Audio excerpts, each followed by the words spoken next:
Morgan Spurlock's made a film about them, looking at what life's like for the boys on the road and friends and family they leave behind. The premiere is tonight in London's Leicester Square, and the band's loyal fans, who call themselves Directioners, have been camping out for days. How many days, Lizo Mzimba? Quite a few days. Some of them have been here since Saturday night. Now, there are already hundreds of fans from all over the globe gathered here in Leicester Square. It's loud now. It's going to be unbelievably loud in a few hours' time. Now, we do hear lots of things about how the boys have sold millions of records around the world, having sold out stadia around the globe. But this is by far the best demonstration of just how popular they have become over the past 12 months. Now, Charlie Stayt's been talking to the five lads themselves about the last 3 years and their meteoric rise to success. Gentlemen, Harry, Niall, Zayn, Louis, Liam, One Direction, all on one sofa. Yeah, finally. Charlie. How are you? Good, how are you? Not bad at all. Is there anything you'd like to say? Sometimes it's nice, you know, you're getting a lot of publicity at the moment and you're getting asked all the questions. Anything you want to tell the world? I'll tell you what, Kellogg's should do Cocoa Pops and Frosties together in one cereal package. I'm sure there's loads of things I've got to say now, but I can't think of any. I was hoping for something that was a bit I've got less... something to say. We have a movie coming out.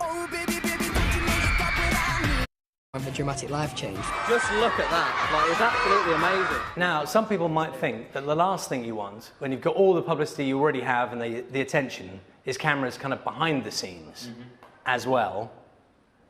What was that like? To be honest with you, being on X Factor and that, we were kind of used to having cameras following us around at every moment, so it was kind of a normal thing for us and kind of took us back to the start a little bit. The hardest thing about the travel is missing home and missing family, but we become literally like brothers now. He goes away for so long, I never know where he is in the world. One of the things that we do see is we see your family. Where you see your mums and dads, and it's really touching, not least because they're very honest and they say there's something, I can't remember whose mum or dad said it, is a little bit sad. It's almost like they kind of lost you for a period of time because you're away so much. I think it might have been my dad who said that. Yeah? The old man, bless him. No, it was for me. That was like it was a bit difficult to watch because obviously I don't really hear like any he's always so happy when I see him and happy to have me home and stuff. To actually see what he's like when I'm not there was a bit mad. Yeah, and is it tough on all your families? I mean, there's a great side to all this because you're doing fantastically. It's lovely. Thank you for what you've done for us. I'm so proud of you. Well, get off the phone then before I start crying. It is tough, I think, for him just to say goodbye, because, you know, a lot of families anticipate that once you get to 18, you go to university and you know, mothers know that that's the day, you know, that... Whereas for us, it kind of just happened out of the blue and our mums just had to wave goodbye to us on the X Factor. So I think it was a lot for them to take in at first, but, you know, obviously they all just love it, don't they? That's my favourite hair on Liam. I miss my son so much. Sorry. Whose parents worry the most? I'm going to say my mother is the biggest worry in the world. Yeah, she just non-stop cries 24/7. So. Really? I don't think in the last 3 years I've seen Karen Payne without tears. Yeah, this is true. Yeah, because every time Liam gets a new tattoo, you know, it's not good. Well, she came to the tattoo parlour with me today. That was the real, that was the real stepping stone. But my dad said to me, he was like, she can't say anything now, so I can get as many tattoos as I want. I know they love me, even they don't know me. I love you, One Direction! Can I talk to you about the fans? Because you are very gracious in the film about your fans, how much you owe to them, because they were with you right at the beginning, followed you through. They are a remarkable breed, your fans, aren't they? Yeah, I think they're so dedicated and literally, I mean, you can see the time that they're putting into Twitter and sometimes you see when people leave a tweet and how many times they've posted that tweet and it's like some crazy number, they've just been sat there all night. And for us it's a bit mad, but that's the main thing about this film is just to show that, you know, our fans are the people who put us where we are. When you come somewhere completely new, it's really exciting. You'll be aware that there was a documentary film made about fans, which showed some who really take it to great lengths. And there's a side to being a big fan of any individual artist or a band, which borders on the obsessive. Do you ever worry about how much?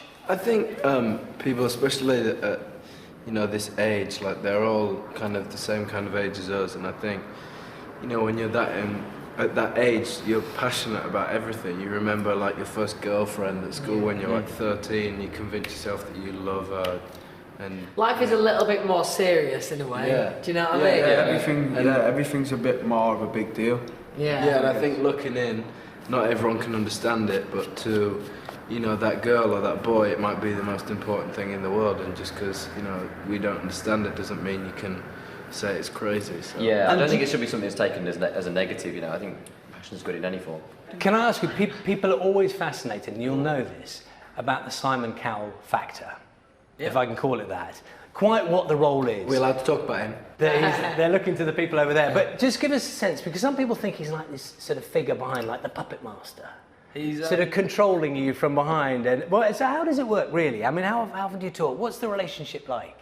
You know, he's still obviously heavily involved, and you know, once there's an important decision to be made, like in regards to, you know, the music, for example, we would then speak to Simon and you know, kind of come to an agreement together. A lot of conference calls. Yeah, they're always awkward conference calls as well, because there's always someone who can't hear. Yeah, there's always that. Yeah. But I'm intrigued He's a because very clever man. Yeah, because you're all strong characters in yourselves. Do you ever clash? Are there ever clashes? You know, in terms of management and the band and. I think in any group of people there are always clashes, but to be honest with you, surprisingly enough, we don't clash as much as before I entered the band I thought we would have, sort of thing. I think No way. not at all. Like, nowhere near. It's so strange actually, because we didn't know each other 3 years ago, and now we just kind of get on and we have a good time 24/7. So hey. Like choreographed dance routines. Okay, on the top. We're normal people doing this abnormal job. They're a bit tight. We're at a stage now where, you know, we know what people like, we know what people don't like, and if we like it, we get on with it, and if we don't like it, we just get on with it. I can't help but think. Basically, just get on with it. I can't help but think, looking at the way you are, and obviously, naturally, are really good mates now. That must be a real help. No, they're not.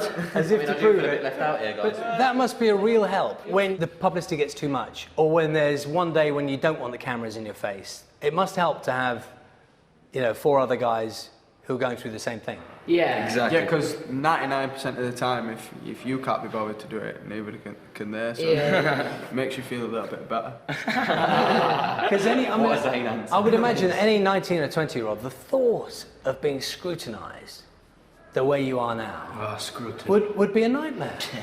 Yeah, no, I think you know it's hard, but we're all kind of going for the same thing together, and there's that many good things happening in our lives. I mean, sometimes you just don't really pay attention to it. You have to weigh up the pros and cons, and it becomes a no-brainer. It's funny. That's a very good answer. Tell you what, congratulations on that answer. That's fantastic. It's a good answer. I interviewed Rod Stewart a little while ago, and one of the things he said. But he was dropping names. Sorry, I'm name dropping, and I think you've met him, haven't you, Harry? I have. And one of the things he said to me, we talked about the sort of publicity he had when he was younger, and the life he led, and the stuff he got up to. And one of the things he said was, do you know what? I really wouldn't want to be a young star today, with the scrutiny that comes with it all. Wow, that's interesting. You know, the thing is that, not that we do, because we don't, but I think if you were up to no good, Started making trouble in my neighbourhood.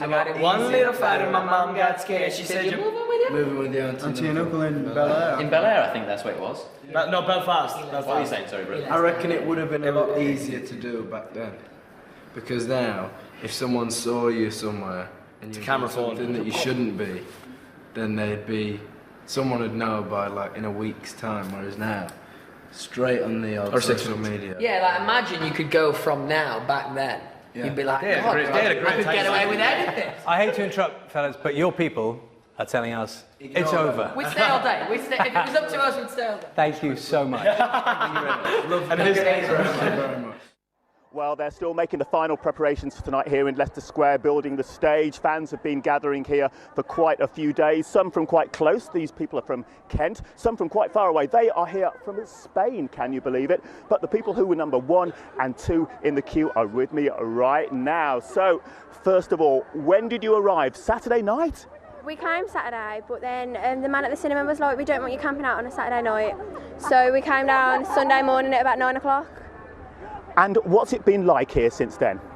Cold. Scary. Yeah, scary.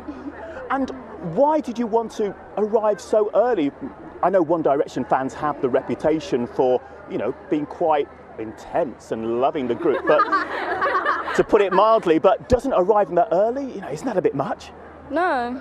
No. We've made loads of friends here. Yeah, so we made friends, like all of these. Yeah. We've made friends here. So we've just kept together to keep each other Yeah, like we've safe stayed and all that. together. Now, why do you like this band so much? Is it the music? Is it their looks? Is it their personalities? Tell me. It's just them. They're just like different from everybody else.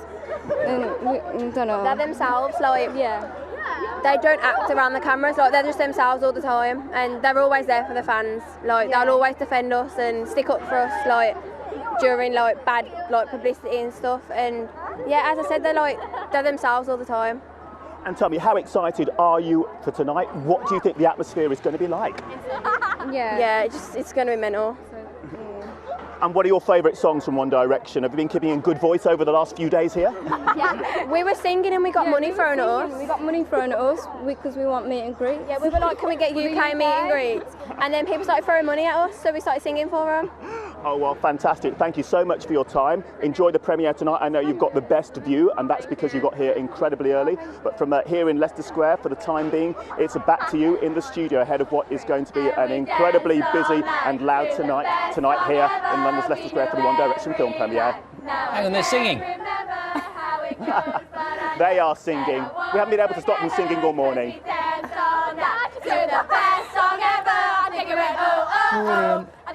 Best song ever. They're great, aren't they? There's a lot of energy there. The film This Is Us is out for the rest of us to see.